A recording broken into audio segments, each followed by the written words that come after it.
네, 여러분 안녕하십니까? 서울포럼 2024를 찾아주신 내외 귀빈 여러분께 진심으로 감사의 말씀을 전합니다. 저는 오늘 사회를 맡은 서울경제TV 아나운서 최은정입니다. 반갑습니다. 자, 그럼 지금부터 서울포럼 2024 개막식 첫 순서로 서울포럼을 주최한 손동영 서울경제신문 겸 서울경제TV 대표이사 사장님의 환영사가 있겠습니다. 여러분 큰 박수로 맞아주십시오.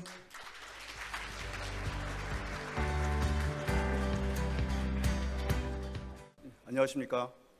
서울경제신문 대표이사 손동영입니다. 저희가 이렇게 정성 들여 준비한 서울포럼 2024 행사에서 여러분들 만나 뵙게 돼서 대단히 반갑습니다. 내외 귀빈 여러분, 대한민국은 지금 기술 패권 시대의 경랑 속에 있습니다.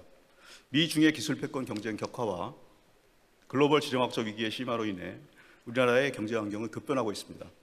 미국과 중국은 반도체, 전기자동차, 2차 전지 등 첨단 산업 분야에서 서로 고율의 관세를 부과하며 관세 전쟁을 벌이고 있습니다. 이런 상황에서 서울경제는 기술 패권 시대의 생존 전략을 주제로 이번 포럼을 기획했습니다. 우리는 대한민국이 글로벌 기술 경쟁에서 생존하고 선도할 수 있는 전략을 모색하고자 합니다. 특히 인공지능, 반도체, 2차 전지, 자율주행차 등 첨단 기술 분야에서 우리의 강점을 극대화하고 연구개발 혁신과 창의 인재 양성을 통해 국가적 역량을 집중해야 합니다. 윤석열 대통령께서도 기술 패권 시대를 대비하기 위한 국가 전략의 중요성을 강조하시고 AI와 반도체 기술 확보를 위한 노력을 아끼지 않고 있습니다. 서울경제 역시 같은 생각입니다. 서울경제신문은 이번 포럼을 통해 대한민국을 첨단 기술 분야의 선도자로 만들기 위해 민관과 산학 연정이 함께 뛸 것을 제안하고자 합니다. 대한민국이 글로벌 기술 패권 시대에 살아남는 것을 넘어 경쟁을 주도하는 게임 체인저로 자리매김할 수 있도록 이번 서울 포럼 2024가 많은 영감과 아이디어를 제공할 것으로 기대합니다. 다시 한번 서울 포럼 2024 개막식에 참석해 주신 내외 귀빈 여러분께 감사의 말씀드립니다. 고맙습니다. 네, 환영사를 해주신 손동영 서울경제신문 겸 서울경제TV 사장님께 다시 한번 뜨거운 박수 부탁드립니다. 네, 이어서 서울포럼 2024의 주제를 함축한 오프닝 영상이 준비되어 있습니다. 어떤 메시지가 담겨 있을지 함께 보시죠.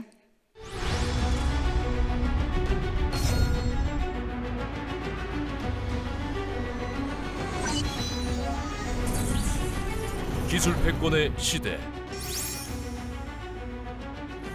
기술 패권을 차지하기 위한 각국의 치열한 경쟁이 시작되다.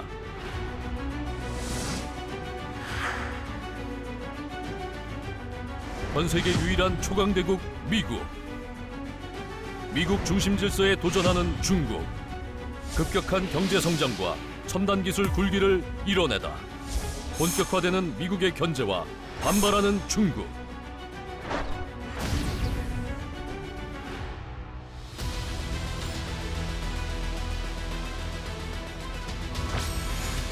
글로벌 패권 경쟁의 핵심 키. 반도체, 인공지능, 2차 전지, 로보틱스, 양자 역학, 기술. 기술 패권 경쟁을 주도하는 미국.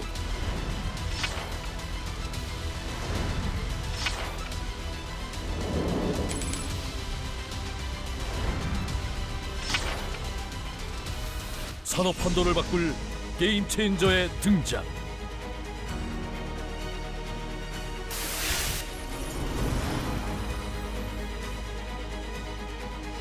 AI가 가져올 거대한 전환. 생성형 AI 생태계를 선점하려는 빅테크. 격화되는 AI 기술 개발 경쟁. AI 칩워의 최종 승자는 누가 될 것인가? 글로벌 경쟁이 불러온 기술의 혁명. 10, 9, 8, 7, 6, 5, 4, 3, 2, 1. 우주 패권 장악에 나선 강대국. 첨단 기술의 새로운 성장 DNA, 첨단 바이오 혁명. 산업 전반의 패러다임을 뒤흔들 양자혁명. 한 세기 만에 돌아온 모빌리티 혁명. 중국에 추월당한 기술 강국 코리아. 대한민국은 기술 주권을 확보할 수 있을 것인가? 12개의 국가 전략 기술이 새로운 대한민국의 성장 엔진이 될 수 있도록 집중 육성하겠습니다.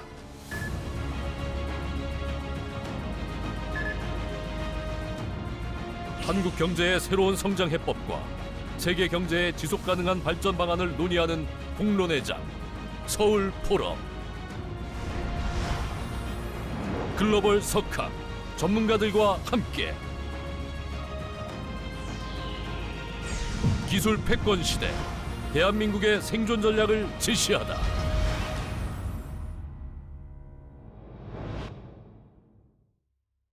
네, 감사합니다.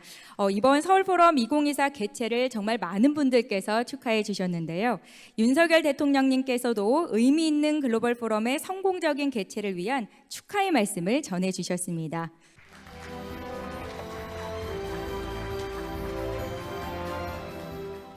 올해 15회를 맞은 서울포럼 2024 개최를 진심으로 축하합니다.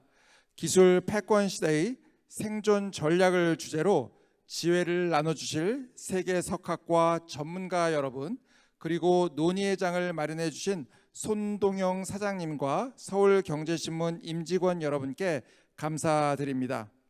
첨단 과학기술은 그 자체로 국가의 전략자산이자 미래의 핵심 성장 동력입니다. 지금 세계 각국은 첨단 산업의 기술 우위를 확보하여 시장을 선점하기 위해 치열한 기술 경쟁을 벌이고 있습니다.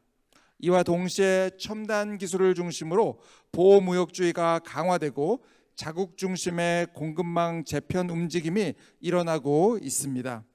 이는 대외 의존도가 높고 반도체, 디스플레이, 모빌리티 등 첨단 기술 분야 수출의 비중이 높은 우리에게 위기이자 도전이 되고 있습니다. 우리 정부는 이러한 위기를 기회로 바꿔 새로운 도약을 이루기 위해 첨단 과학기술 육성에 과감한 지원을 아끼지 않고 있습니다. 2027년 세계 5대 과학기술 강국 도약을 목표로 반도체, AI, 첨단 로봇 등 12대 국가 전략 기술을 선정하고 첨단 기술 개발을 뒷받침하고 있습니다. 또한 민간과 정책금융이 공동 출자하여 반도체 산업에 10조 원 이상의 지원 프로그램을 추진할 계획입니다. 지난 21일에는 AI 규범 제정을 논의하기 위해 AI 서울 정상회의를 주재하여 G7 등 주요국 정상과 UN 사무총장, 빅테크 CEO들과 함께 정상 간 AI 가버넌스 국제협력 합의인 서울선언을 발표했습니다. 글로벌 AI 지수 세계 6위, AI 특허 출원 세계 3위인 대한민국은 글로벌 AI 가버넌스 구축 과정에서 중추적인 역할을 하며 안전, 혁신, 포용의 3대 원칙으로 AI 세계 시장을 선도해 나갈 것입니다. 첨단 기술 경쟁의 성패는 결국 인재에 달려 있습니다. 우리 정부는 두뇌급 인재 육성과 R&D 강화에도 온 힘을 쏟을 것입니다. 올해 과학기술 인력 육성과 지원에 총 7조 원 이상을 투입할 것입니다. 내년도 R&D 예산을 강화하고 순수 R&D 사업의 예비 타당성 조사 제도를 폐지를 검토하는 등 글로벌 시장에서 성과를 창출할 수 있도록 확실하게 지원하겠습니다. 새로운 100년을 이끌어갈 성장 동력을 반드시 만들어 내겠습니다.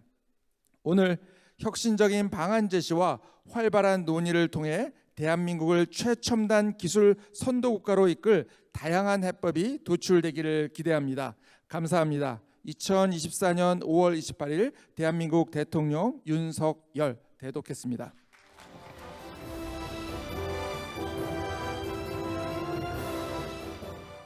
안녕하십니까. 국민의힘 비상대책위원장 황우여입니다. 최근 국제사회는 잘 아시다시피 발전의 기회와 위협이 공존하고 있습니다. 첨단 기술이 날로 급속히 발전하는 가운데 온난화에 따른 기후 위기, 국제 안보를 위협하는 지정학적 긴장이 또한 지속되고 있습니다. 기술 패권 경쟁의 심화는 우리나라의 수출 경쟁력에 심대하게 위협을 주고 있기도 합니다. 그런 점에서 올해 15회째를 맞는 서울 포럼이 기술 패권 시대 생존 전략이라는 주제를 택한 것은 매우 의미 있고 시적절한 주제라고 생각합니다. 기술 경쟁에서의 도태는 타국에 의한 의존을 의미하고 이는 국가의 지속 가능한 발전과 번영에 심대한 위협이 되고 있습니다. 그렇기에 한국도 첨단 기술의 경쟁력 확보를 위하여 각고의 노력을 기울이고 있습니다. 우리 윤석열 정부는 2022년 10월 반도체 디스플레이, 양자 컴퓨터 이러한 12대 국가 전략 기술로 선정한 후에 관련 세부 중점 50개 기술에 대하여서는 향후 5년간 25조 이상을 투자하기로 결정하였습니다. 오늘 이 자리는 우리 앞에 놓인 여러 도전적 과제들에 대한 현명한 해결책을 모색하고 기술 강국 대한민국의 미래를 가늠해 우리의 모든 뜻깊은 자리로 승화시켜야 하겠습니다. 다시 한번 서울 포럼 2024의 개최를 진심으로 축하드리며 참석하신 모든 분의 건강과 행운을 빌겠습니다. 감사합니다.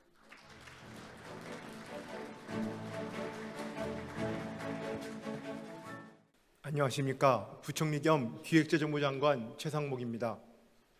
오늘 포럼의 주제인 팍스테니카, 즉 과학기술이 안전과 번영을 담보하고 기술을 가진 자만이 살아남는 기술 패권 시대가 도래하였습니다. 이는 기술 경쟁에서 한 발만 뒤질 경우 위기에 직면하고 생존을 위협받게 됨을 의미합니다. 이처럼 기술이고 생존이고 국력인 시대를 맞아 우리 정부는 크게 세 가지를 중점으로 대응하고 있습니다. 첫째, 첨단 분야 국가 전략기술 확보입니다. 이를 위해 정부는 반도체 디스플레이, 2차 전지, 원자력, 양자 등 12대 국가 전략기술을 선정하고 적극 육성 중입니다. 기술 경쟁력이 있는 반도체, 디스플레이 등의 분야는 민간 협력을 강화해 기술 경쟁력을 더욱 높여 초격차를 확보하는 한편 AI, 양자, 첨단 바이오 등 미래 게임 체인저 기술은 산학연 역량을 결집하여 핵심 원천 기술을 확보해 나가겠습니다. 이를 위해 정부는 획기적인 R&D 지원과 세액공제 확대를 통해 국가 전략기술 육성을 적극적으로 뒷받침하고 있습니다. 둘째, 모든 기술은 사람에게서 나오는 것입니다. 초격차 기술을 육성하기 위한 인재 확보야말로 바로 기술 100년 대계입니다. 정부는 그간 첨단 분야별 인재 양성 방안, 국가 전략기술 인재 확보 전략 등을 수립하고 첨단 산업 인재혁신 특별법을 제정하여 산학연 협력 기반 인재 교육 강화, R&D 융합 연구 활성화, 해외 인재 확보와 인재 교류 등을 추진 중입니다.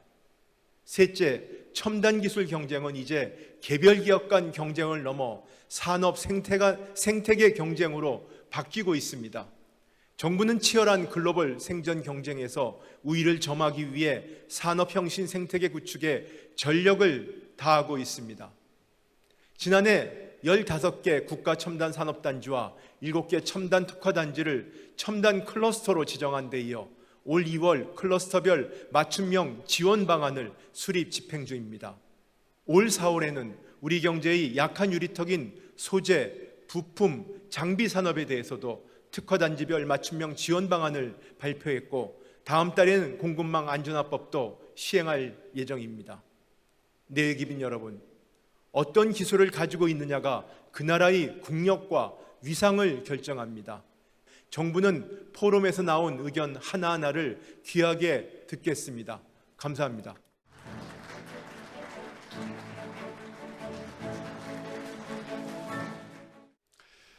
기술 패권 시대 넘어서서 이제 라이벌 국가가 기술을 최첨단 기술을 가지지 못하게 하는 경쟁의 시대에 돌입을 했고, 승자 독식의 시대를 넘어서서 어쩌면은 퍼스트 무버가 아니면 이제 생존이 안 되는 퍼스트 무버 독자 생존의 시대.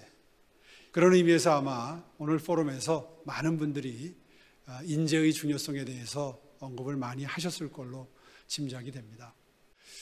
돌이켜보면 지난주, 이번 주까지 서울시가 거의 하루 이틀에 하나씩 보도자료를 내는데요.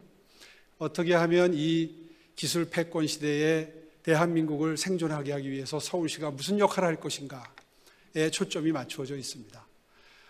지난주에는 외국인 인재 유치 그리고 정착 방안에 대해서 종합 마스터 플랜을 발표했습니다. 또 바로 어저께는 저희가 서울에 몇 개의 산업 직접지 클러스터를 가지고 있는데 양재 AI, 수소 로봇, 홍릉의 바이오 이런 식인데요.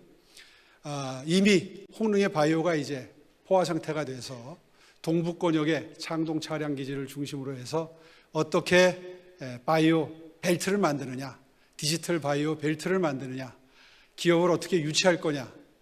핵심 내용은 조성 원가에 토지를 공급할 테니까, 또 세제 혜택 드릴 테니까, 그리고 공공기여 최소화해서 기업들이 내는 공공기여를 다시 기업들께 돌려드릴 테니까 그 지역으로 우리 디지털 바이오 단지를 만들어서 반도체에 이은 그 다음 승부를 한번 해보자 하는 내용이었거든요.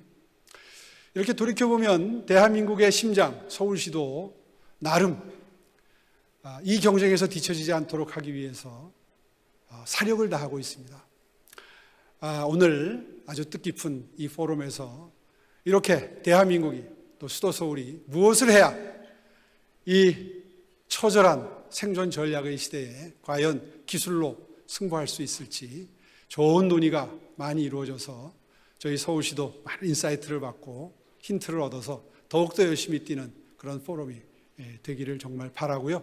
서울시도 그러한 노력을 게을리하지 않겠다 하는 다짐을 하는 것으로 오늘 축사 가름하겠습니다. 감사합니다.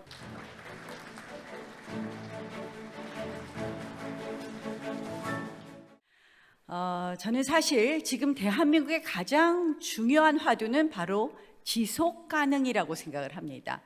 대외적으로는 기후 변화를 비롯한 기술 패권, 또 보호무역주의의 득세, 또 대내적으로는 저출산으로 인한 인구 감소, 정치 양극화를 비롯한 사회 양극화, 이러한 대내외적인 위협적인 요인 속에서 과연 대한민국이 어떻게 지속 가능한 것일까에 대한 우리의 고민이 깊어지는 시대이다, 이렇게 생각을 합니다.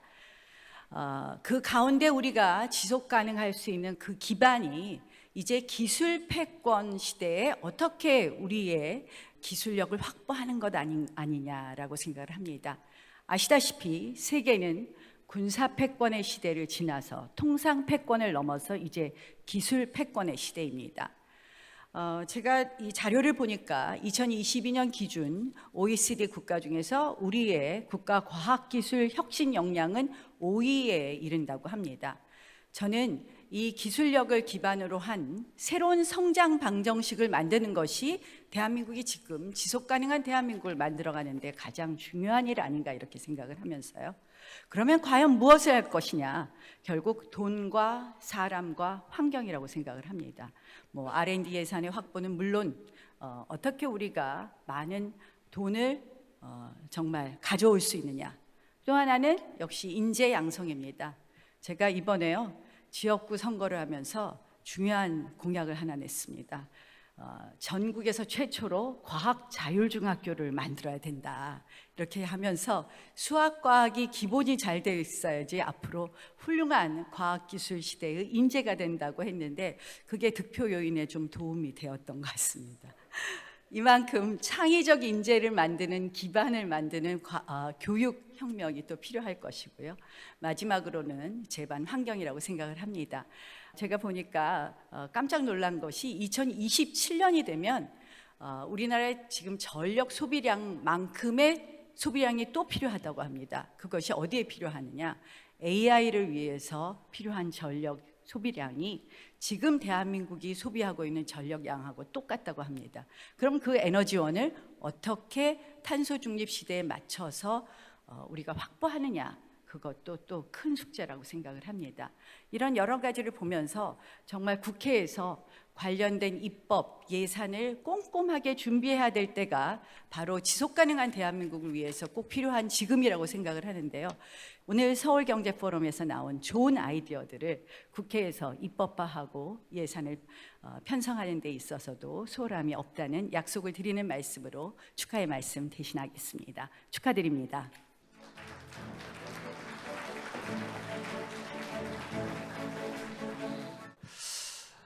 사실 저도 이런 포럼에 오면은 이 기술에 대한 강조를 항상 하시는 많은 분들을 보면서 저도 새로운 기술에 대한 것들 많이 배우곤 합니다. 근데 요즘 많이 드는 생각은 그래서 어쩌라고라는 생각이 들기도 합니다. 제가 이렇게 도발적인 화두를 던지는 이유는 아마 지금 뭐 부총리께서도 말씀하셨고 우리 비대위원장도 말씀하셨고 우리 국가에서 키우고 싶어 했던 인재 유형에 가장 가까웠을 사람이 아마 20년 전에 과학고를 다녔던 저 이준석이었을 겁니다. 그런데 제가 지금 복귀해 보면은 제가 왜 국가가 바라던 대로 과학자로 성장하지 못했고 성장하지 않았는가에 대해 가지고 고민해 보면은 미래 인재 육성의 길이 있다 이렇게 생각합니다. 결국 저는 대학 다니면서 국가 장학금으로 공부를 했습니다. 그런데 결국 저에게는 병역을 마치기 위해 가지고 한국으로 돌아와야 되는 현실적인 문제가 있었습니다. 그때 저와 같이 수업을 듣던 친구들이 창업했던 기업이 페이스북이었습니다. 인턴을 하면서 거기서 일할 수도 있었겠죠. 그런데 저에게는 그 선택지가 없었습니다. 어쩌면 그것이 가장 큰 첫 번째 장벽이었을지도 모르겠습니다. 그런데 최근에 그때보다 상황이 안 좋아졌습니다. 그때는 병특 제도나 이런 거로 인해 가지고 내 커리어를 이어가면서 병역을 마칠 수 있는 방법도 있었겠지만 현재 병역 제도 하에서는 95%에 달하는 한국 남성들이 징병되고 있습니다. 말 그대로 걸어 다닐 수만 있으면 징병하는 사회가 된 상황 속에서 다른 옵션은 없습니다. 그렇다면 대한민국의 적어도 남성은 누구나 자신의 커리어가 2년 또는 그 이상 단절되는 경험을 하게 된다는 것입니다. 그렇다면 정치권에서는 이런 문제를 타개하기 위해서 정말 각고의 노력을 했어야 된다. 전 이렇게 생각합니다. 누군가는 병역 수급 문제에 있어가지고 앞으로 우리 군이 더 효율화될 수 있도록 매번 하는 과학화 이런 상투적인 표현이 아니라 어떻게 합리적인 군축을 할 수 있을 것인가 이런 논의를 다 이끌어내야만이 우리가 과학기술 인재들에게 국가를 믿고 과학기술에 전념해라라는 말을 할 수 있는 겁니다. 오늘 축사하는 자리인데 다소 정부의 비판적인 얘기를 또 하나 얹자면은 기업가의 입장 속에서 이제 노동자를 69시간 일하게 만들 수 있습니다를 강조하는 게 아니라 기술자들이 정말 이제 행복해서 69시간을 일할 수 있게 만드는 정책을 발표했어야 되는데 그런 부분이 부족했다는 것은 제가 지적하고 싶습니다. 그렇다면 그게 무엇이겠습니까? 왜 사람들이 안정적으로 의사가 되고 싶어 하는가를 생각해 보면 결국 안정적으로 고수익을 얻는 걸 선택하는 이유는 그 대안이 될 수 있는 미국의 많은 기업가들이 하는 좋은 기업을 만들고 좋은 기술을 만들면은 떼돈을 벌 수 있을 거라는 그런 가능성 같은 것들 한국에서는 보이지 않기 때문입니다. 결국 우리가 기술로 경쟁한다, 패권을 놓고 경쟁한다 하는 것은 우리가 그 정점에 올라서면은 정말 독점하고 떼돈을 벌 수도 있다는 그런 기대 심리 때문에 밤새워 일하는 것일지도 모릅니다. 대부분의 빅테크 기업들은 그렇게 성장해 왔습니다. 그런데 대한민국에서는 그렇게 했을 때 어떻게 됩니까? 규제가 들어오고 상생하자고 하면서 결국에는 사장 자리도 물러나가지고 이사회 의장이라는 법적 책임이 약한 뒷자리로 물러나가지고 기업을 뒤에서 경영할 수밖에 없는 그런 상황도 생기는 겁니다. 저는 정치권이 이런 걸 다룰 수 있게 되도록 앞으로 서울 포럼에서는 앞으로 이런 것들 할 때 아니면 다른 포럼에서도 정치권이 어떻게 용기를 내야 되는지에 대해서도 한번 토론해 보는 자리가 많았으면 좋겠습니다. 사실 대한민국의 우리 기술 강국이 되기 위해 가지고 정말 우리 정부 관계자들도 많은 노력하고 계신 거 알고 있습니다만은 항상 언젠가는 공학도를 꿈꾸고 과학도를 꿈꿨던 제 입장에서는 그들이 신나서 일할 수 있는 대한민국 만드는 그 방향성도 항상 같이 고민해 주셨으면 한다. 이런 생각입니다. 그래서 오늘 이 자리가 정말 훌륭한 기술들에 대한 정말 심도 있는 논의가 되는 자리가 되기를 바라면서 저도 어렵게 들어간 국회에서 제 나름의 역할을 하면서 기술 강국 대한민국을 위해 가지고 노력하도록 하겠습니다. 다시 한번 축하드립니다. 감사합니다.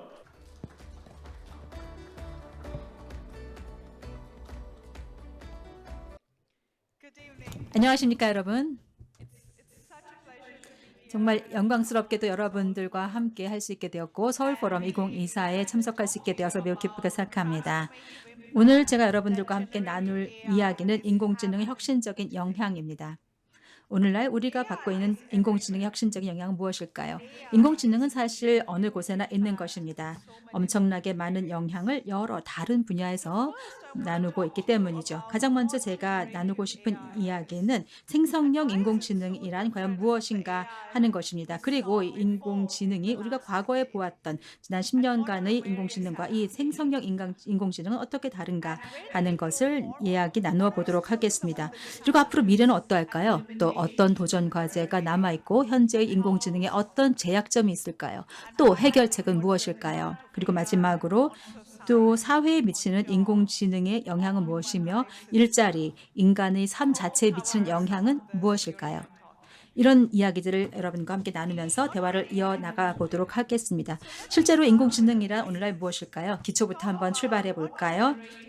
생성형 인공지능이 무엇인가라는 것을 얘기하고 또 이것이 우리가 알고 있는 인공지능과 어떻게 다른가를 생각해 봐야겠습니다. 지난 10년 동안 봤던 인공지능과 말이죠. 인공지능에 대해서 연구한 것은 제가 20년 전부터입니다. 그 당시부터 저는 정말 흥미로운 작업들을 많이 해왔고요. 인공지능이 처음에 아이디어와 이론에 불과했던 것이 이제 응용과 실제로 넘어가는 것을 제가 목도할 수 있었습니다. 생성형 인공지능이라고 하는 것은 새로운 샘플을 만드는 것을 말합니다. 이런 샘플들은 텍스트의 일부일 수도 있습니다. 아마 여러분들 모두 다 챗GPT 들어보셨죠? 그리고 챗GPT를 사용해 보셨죠? 개인적으로 사용을 하셨을 수도 있고 사업에서 애플리케이션으로 사용하셨을 수도 있을 것입니다. 챗GPT는 완전히 새로운 형태의 텍스트를 제공해 줍니다. 모든 것을 사용할 수가 있습니다. 커버레터, 이메일, 그리고 심지어 농담이나 시도 짓더군요. 자, 그런데 이런 텍스트가 다 모델입니다. 그리고 이미지 모델도 있습니다. 챗GPT는 이제 앞으로 모든 모델에서 이제 생성형으로 이미지를 만들어내고 있고 일단 문자나 지시를 하게 되면 그 이미지를 만들어내게 됩니다. 그렇다면 이 이미지만 가지고 오는 애플리케이션 그리고 텍스트를 가지고 오는 애플리케이션 말고 그 이상은 무엇이 있을까요? 생성을 하는데 새로운 단백질로 생성할 수 있습니다. 새로운 약물도 생성할 수 있습니다. 그리고 새로운 치료요법도 만들 수 있습니다. 과거에는 전혀 없었던 치료법을 말이죠. 그래서 생성형 AI라는 것은 정말로 무엇인가 생성하는 것입니다. 리차드 파인만 전 칼텍 교수님이 계셨습니다. 저의 롤 모델이자 정말 제가 존경하는 분이신데요. 그분께서 말씀하셨습니다. 만들어낼 수 없는 것은 이해할 수 없는 것이다 라고요. 이 말씀이 바로 생성형 AI를 말하는 것 같습니다. 생성형 AI의 중심에 있는 것이 바로 그런 말인 것 같거든요. 자, 그렇다면 AI가 과거에 봤던 것과 현재 보고 있는 것과 어떻게 다른지 보겠고요. 챗GPT가 나오기 이전의 모델과 또 생성형 AI 이후에 나온 것들 모든 것이 어떤 것이 다른가 보겠습니다. 과거의 것을 저는 차별적 A라고 부릅니다.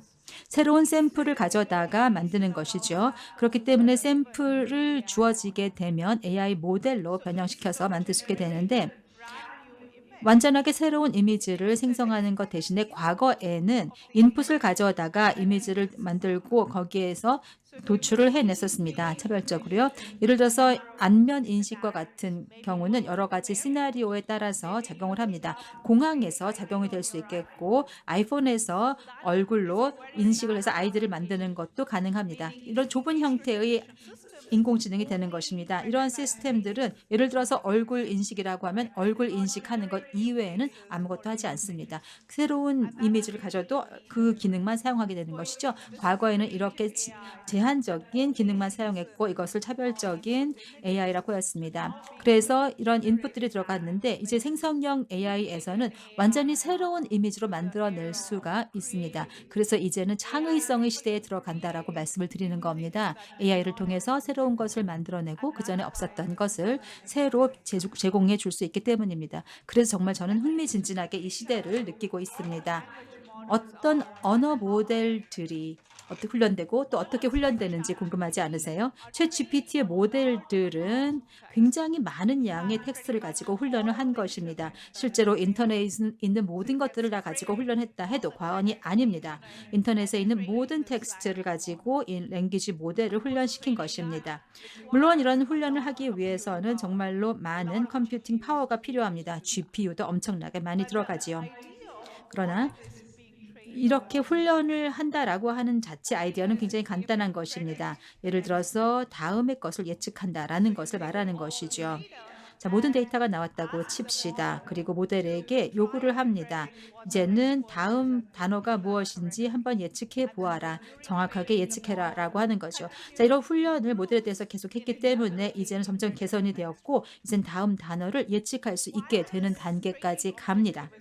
자, 그러면 이렇게 원리는 간단한데 실제로 매우 심도 있는 이해와 의미가 그 단어에 대해서 이루어져야 되는 것이죠. 그 언어에 대한 의미가 필요한 것입니다.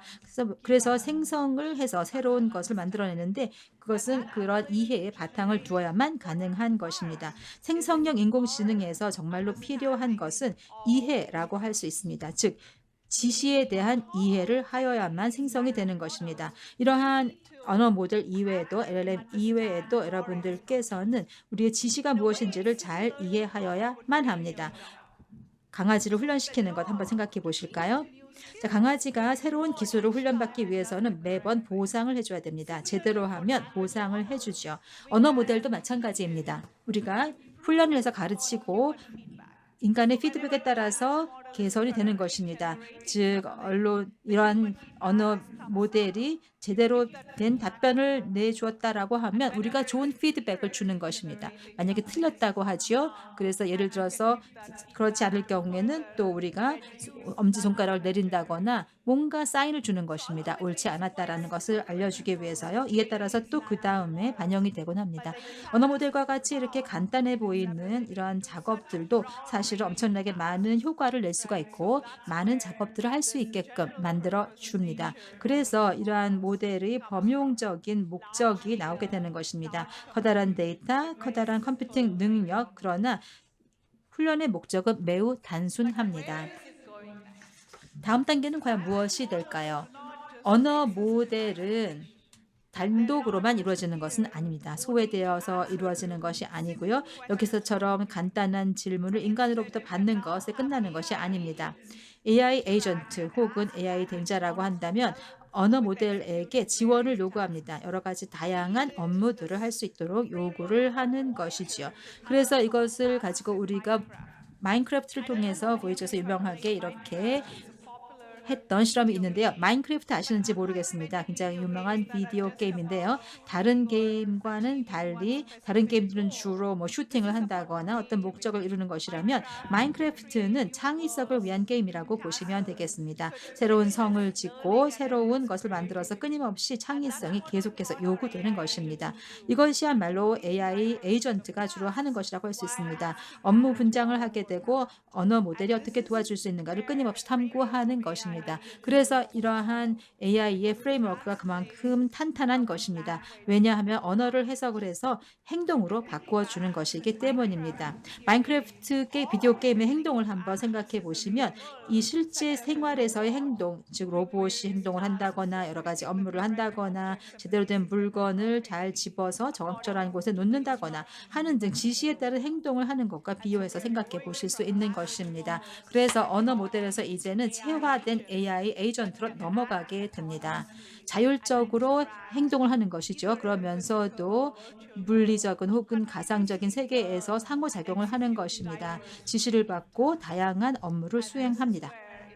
바로 이러한 것이 바로 커다란 영향을 주게 되는 것입니다. 우리가 애플리케이션을 실행한다거나 소프트웨어 프로그램을 자동화한다거나 로봇을 실제 세계에서 활용한다거나 하는 모든 것들을 망라하는 것입니다.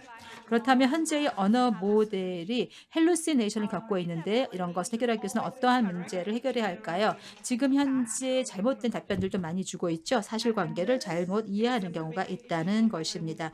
이것이 커다란 이슈가 되었는데요. 실제 생활에서 불편함을 많이 느끼셨을 것입니다. 자동적으로 애플리케이션을 가지고 오지만 그 인공지능이 얘기한 답이 달랐다라고 하면 불편하실 것입니다. 구체적인 분야별로 그런 부분이 충분히 있을 텐데요. 특히 이러한 수학적인 정리를 얘기할 때 그런 것을 비교해 볼 수 있겠습니다. 수학적인 정리는 이 언어 모델이 다음 작업을 할 수 있도록 원리로 만들어서 단계별로 제시하는 것입니다. 한 번씩 계속 단계가 넘어가는데 한 개의 단계만 잘못된다 하더라도 전체의 공리는 완전히 잘못된 산으로 가고 맙니다. 그래서 이런 언어 모델을 모두 다 합쳐서 과거의 린과 같은 증명 툴을 통해서 돌린다고 한다면 언어 모델에 있어서의 헬루시네이션, 즉 잘못된 답을 내는 것에 대해서 문제를 파악하고 해결할 수 있습니다. 이젠 증명의 도움이 필요한 것이죠. 증명의 도움이 있어야만 완전하게 100% 정답이 나올 수 있는 것이고 그러한 경우에는 헬루시네이션이 해결될 수 있습니다. 이런 언어 모델들이 다양한 단계에서 또 다양한 분야에서 사용이 되고 있으면서 이런 증명을 통해서 점점 헬루시네이션은 사라지고 있고 유용성은 높아지고 있고 더 쓸만하게 되어가고 있습니다. 자, AI가 과학을 위해서 오늘날 할 수 있는 것은 무엇일까요? 많은 분들이 열정을 가지고 이 부분에서 일을 하고 있습니다. 제가 몸담고 있는 칼텍에서도 리차드 파인만 교수님과 기타 여러 교수님들 과학에 기여를 해주신 교수님들을 롤모델로 삼아서 열심히 노력을 하고 있는데요. 저 역시도 AI가 과학계에 도움을 줄 수 있는 것은 무엇인가 연구를 하고 있습니다. 과학계에서는 새로운 발명 등이 이 분야에서 많이 만들어지고 있습니다. 우리는 이런 것을 언어 모델로서 사용하고 알아야 되는데요. 한국어이든 또한 영어이든지 간에 우리는 인간으로서 자연 언어를 배우고 있고 우리는 살아가면서 언어들을 계속 배우고 있습니다. 언어가 우리 DNA, 우리 지놈에 있다라고 해도 과언이 아닐 텐데요. 가장 먼저 우리가 훈련을 시작할 때는 모든 지놈 시퀀스의 데이터를 가져옵니다. 예를 들어서 알려져 있는 박테리아나 바이러스의 지놈 순서를 가져오게 되죠. 그래서 우리 인생의 삶에 영향을 미칠 수 있게 하고 수 있습니다. 코로나 기간에도 마찬가지였습니다. 박테리아가 어떻게 계속 진화되어서 이렇게 중요성하게 되었는가 하는 것에 대해서 우리가 연구를 하였는데요. 우리는 알려진 모든 바이러스 박테리아를 훈련시켰습니다. 그리고 모델을 사용했습니다. 그런 다음에 코로나와 같은 팬데믹이 있을 경우에 이것이 앞으로 어떻게 더 진화될 것인지에 대해서 예측하도록 명령을 내렸습니다. 왜냐하면 그것이 우리에게 커다란 관심사이기 때문이죠. 테스트를 해보았는데요. 우리의 지놈 모델에 테스트를 한 것입니다. 그래서 이 중에서 변종 중에서 팬데믹 에서 가장 먼저 튀어나온 알파와 베타가 어떤 것인지를 찾아내도록 하였습니다. 그러면서 그 이후에 새로운 변종에서 나왔는데요. 여러 가지 변종들 델타나 오미크론 같이 그 이후에 나오는 변종들을 정확하게 예측을 해냈습니다. 그렇게 된다면 내재적으로 많은 정보가 되는 것입니다. 바이러스들이 어떻게 진화하는지를 우리가 알 수 있게 되고 이제는 그렇기 때문에 우리가 과거에 있었던 팬데믹뿐만이 아니라 미래에 생길지도 모르는 팬데믹에 대해서도 준비를 할 수가 있고 또 이런 변이 과정을 연구할 수가 있게 됩니다. 네, 그런데 바이러스와 다른 유기체들이 사람과 어떻게 상호작용하는지를 보려면 분자 단위로 들어가야 됩니다. 즉, 우리가 이해해야 되는 것은 특히 코로나 바이러스에 있는 스파이크 단백질이 어떻게 우리 체내에 들어가는지 그리고 우리 체내에서의 그런 단백질과 어떻게 결합하는지를 알아야 됩니다. 그리고 이렇게 결합이 되게 되면은 얼마나 많은 위험성을 띠고 있는지 이런 부분들을 알아야 됩니다. 분자 그런 수준에서의 결합이라고 하는 것을 이해하는 것은 기존의 시뮬레이션 툴에는 한계가 있습니다. 그리고 비용도 많이 듭니다.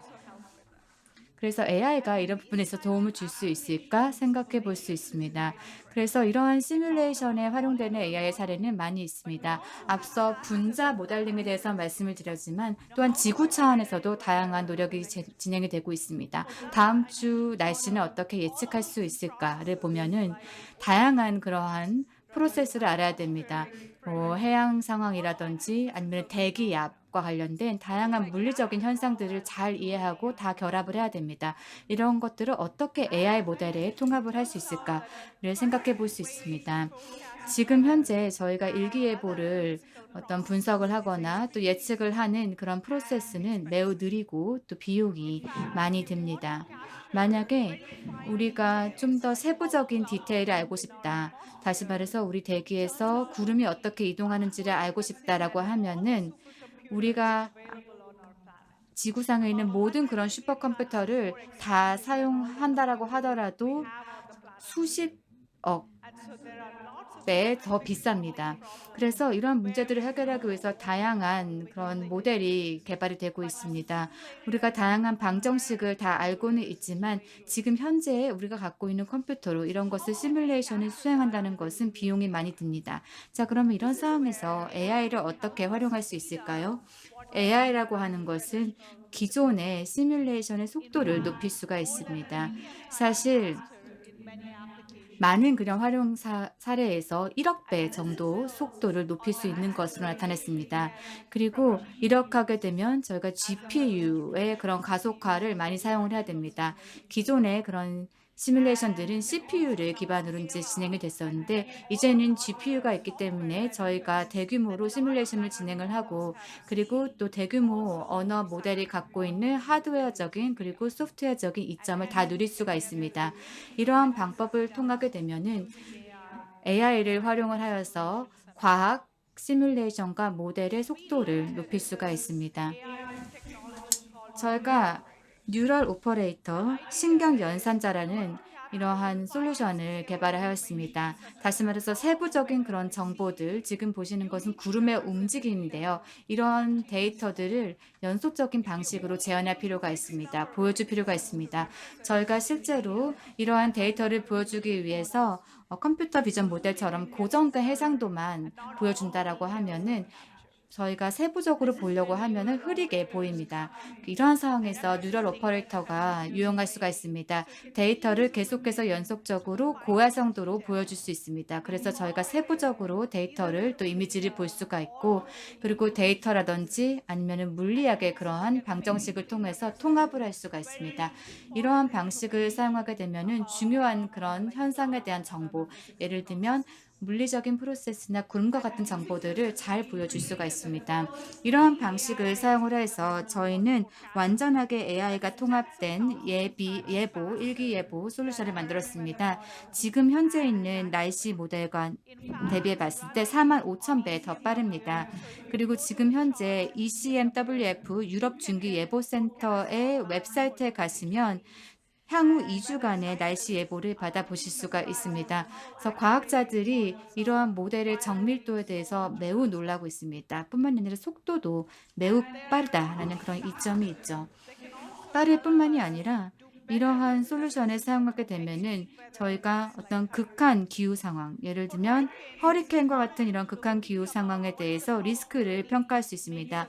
허리케인 같은 경우에는 이것이 상륙할 수 있는 그런 확률이 또 어느 지역에 상륙할 수 있는 확률이 어느 정도 되는가라는 것을 우리가 계속해서 예측을 합니다.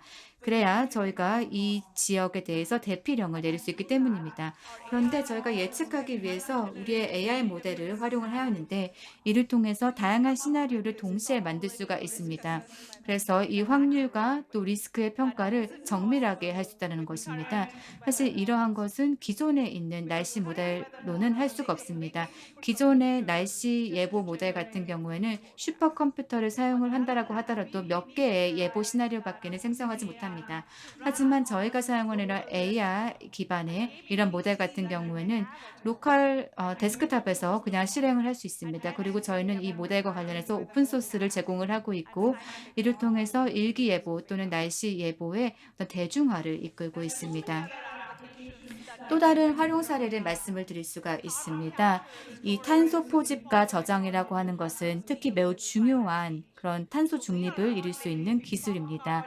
그래서 저희가 이산화탄소를 지하에 펌프를 하게 되면은 압력이 축적되게 됩니다. 자, 이산화탄소가 여러 수십 년 동안에 걸쳐서 계속해서 이 지하에 포집이 되어서 유지가 되는가, 그래서 우리가 이것을 잘 수집하고 포집해서 저장할 수 있는가를 도와줘야 되는데 AI가 이런 부분들을 기존의 그런 방식보다 수만 배 더 빠르게 잘 할 수 있습니다.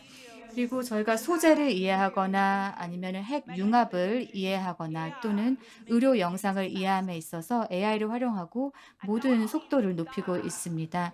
이러한 분야뿐만이 아니라 저희가 AI를 활용해서 새로운 기기를 설계를 할 수 있습니다. 저희는 의료용 카테터를 디자인했습니다. 저희가 이러한 카테터를 사용하게 되면은 이 박테리아 감염을 100배 이상 줄일 수가 있습니다. 뿐만이 아니라 저희가 마스크 디자인, 특히 리토그래피 공정에 있어서의 마스크 디자인을 AI를 하고 있습니다. 리토그래피 공정 같은 경우에는 반도체 공정에 있어서 매우 중요한 공정입니다. 그래서 이 AI라고 하는 것은 이제 칩을 기반으로 하고 있기도 하지만 AI라고 하는 것은 통해서 저희가 더 나은 칩을 또 제조할 수 있고 제조 공정을 개선할 수 있습니다. 그래서 이렇듯 AI의 활용 분야는 무궁무진하다라고 할 수 있습니다. 특히 과학기술 분야에서 그렇습니다. 궁극적으로 저희가 구축하고자 하는 것은 모델인데 이 모델은 물리적인 그런 상황을 잘 이해하는 그런 모델입니다. 다시 말해서 그냥 한 분야의 데이터만 학습한 그런 모델이 아니라 좀 더 범용적이며 다양한 어떤 프로세스를 시뮬레이션 할 수 있는 그런 모델입니다. 그래서 이동뿐만이 아니라 어떤 소재가 어떻게 결함이 발생이 되는지, 또 파동은 어떻게 확산이 되는지, 이러한 다양한 물리적인 상황에 대한 또는 현상에 대한 이해를 가진 그런 모델을 구축을 해야 됩니다. 이를 통해서 저희가 항공기나 로켓을 더 잘 설계할 수 있고 또 반도체 어떤 공정에도 이런 AI를 활용할 수 있습니다.